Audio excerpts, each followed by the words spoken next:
to the love that has laid hold of me.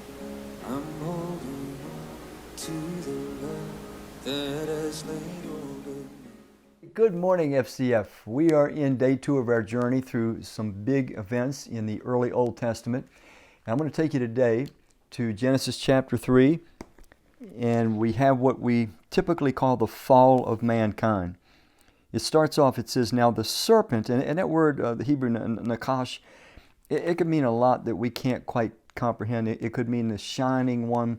So picture some kind of serpentine being that is upright like a man, but brilliant in light, perhaps. Tough to tell. Anyway, now the serpent was more crafty than any of the wild animals the Lord God had made. He said to the woman, did God really say, you must not eat from any tree in the garden? Which is ridiculous. God said they could eat from any tree in the garden except for the one tree, the knowledge of good and evil. The woman said to the serpent, we may eat fruit from the trees in the garden, but God did say, you must not eat fruit from the tree that is in the middle of the garden, and you must not touch it, or you will die. The serpent's response, verse 4, you will not surely die.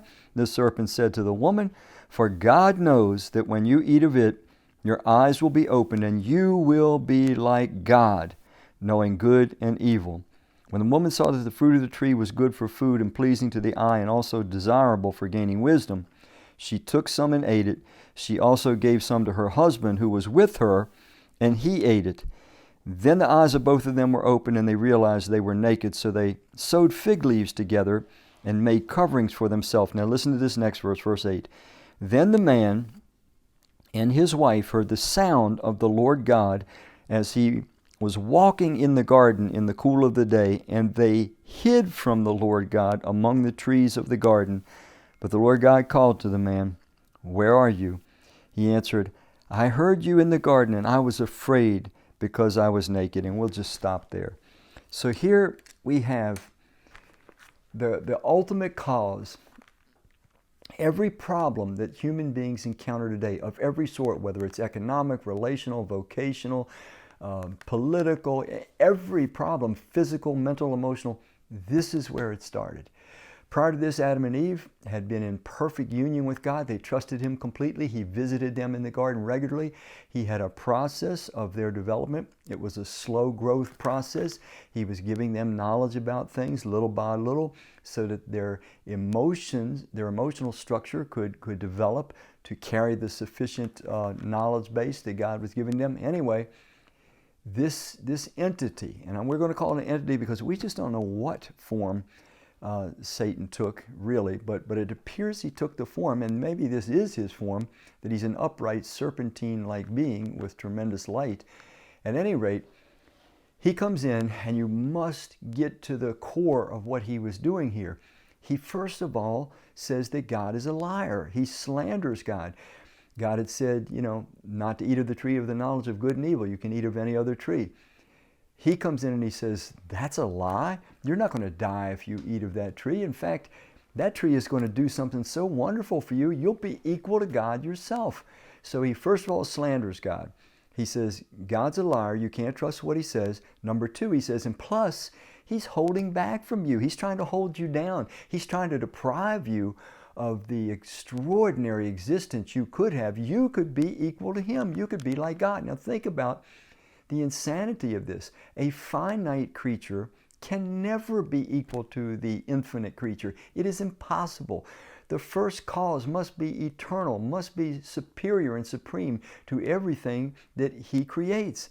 Nevertheless, this lie, this bait, the same bait, I might add, that Satan himself, I think, went for, thinking that he could somehow be equal, the finite could be equal with the infinite, which is impossible and terribly dangerous to even desire.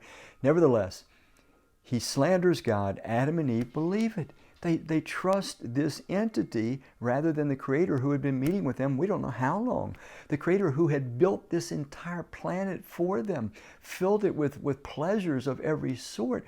They had no reason to distrust God, every reason to trust Him, every reason to cling to Him, and yet when the bait was offered to them, you can be like God. You don't have to be dependent on anyone or anything. You can write your own ticket. You can write your own script. They fell for it. And God has been in loving kindness fighting an uphill battle with humanity ever since. Notice what happens. God comes into the garden just like he was of the habit of doing, but in Adam and Eve, instead of running toward God, they run away from God. When they hear his voice, they don't try to move toward him, they try to move away from him. He has to seek them out. He has to call them out. God has been seeking us out ever since.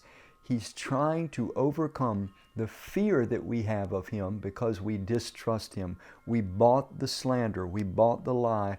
Our distrust for God causes us to be afraid of God, which brings all kinds of destruction upon ourselves. Everything, like I said at the beginning of this talk, that we call a problem, everything that haunts us, everything that hurts us, it all started right here. Can a human being, can any finite being live apart from its infinite creator? The answer is no, we can't. We don't know who we are, we don't know where we're going, we don't know how to live, we don't know what the consequences or rewards of certain behaviors. We need constant inspiration, enlightenment, constant direction, constant guidance, constant nurture and protection from our infinite creator.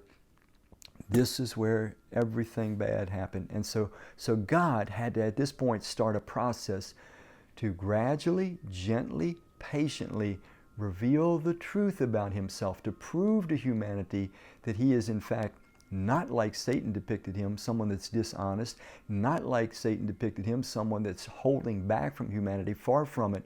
He's totally honest, totally good, totally trustworthy, and only wants our highest well-being and happiness. But God had to gradually show this and prove himself. And it took all the way up until Jesus. God had to come in human form and then go to the cross to show that he is the safest, most sacrificially loving person in the universe. Even though he is almighty, he is the almighty good one. He's the truly holy one who uses his power only for the sacrificial good of others. Well, it all starts in this epical event in Genesis 3. Thank you, and we'll continue our journey tomorrow.